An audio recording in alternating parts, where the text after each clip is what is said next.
जय माता दी। हमारे YouTube चैनल नीलम पांडे लोकगीत में आप लोगों का स्वागत करती हूँ।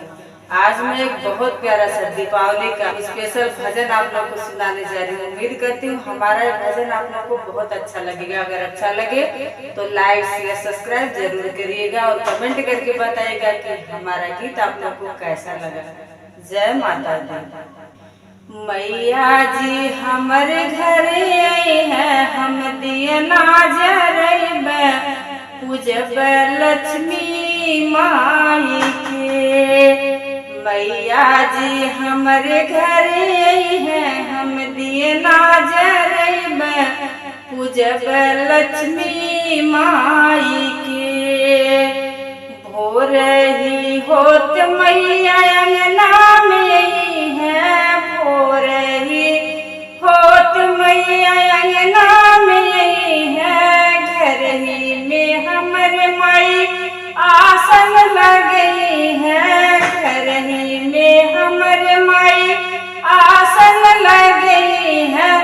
चरणन में शीश झुकइबे और नैया लगइबे पूजब लक्ष्मी माई के। चरणन में शीश झुकइबे और नैया लगइबे पूजब लक्ष्मी माई के।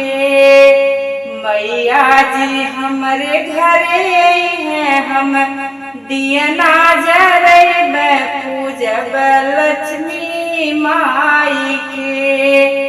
मैया जी हमारे घर आई है, हम दिया ना जरइबे पूजब लक्ष्मी माई के। सेवा में कौन हम कमी नहीं करबे, सेवा में कौन हम कमी नहीं करबे।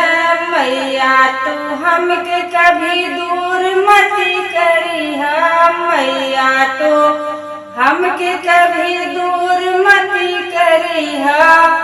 मैया के आरती उतरबे और बिनती सुनइबे पूजब लक्ष्मी माई के। मैया के आरती उतरबे और बिनती सुनइबे पूजब लक्ष्मी माई के। मैया जी हमारे घर आई है, हम दिया ना जरइबे पूजब लक्ष्मी माई के। लड्डू बतासा माई तुहके चढ़इबे, लड्डू बतासा माई तुहके चढ़इबे। भोगवा लगाई माई आशीष दी है, भोगवा लगाई माई आशीष दी है। मैया से नैया लगइबे और आशीष पइबे पूजब लक्ष्मी माई के। मैया से नैया लगइबे और आशीष पइबे पूजब लक्ष्मी माई के। मैया जी हमारे घर आई है, हम दिया ना जरइबे पूजब लक्ष्मी माई के। जय माता दी।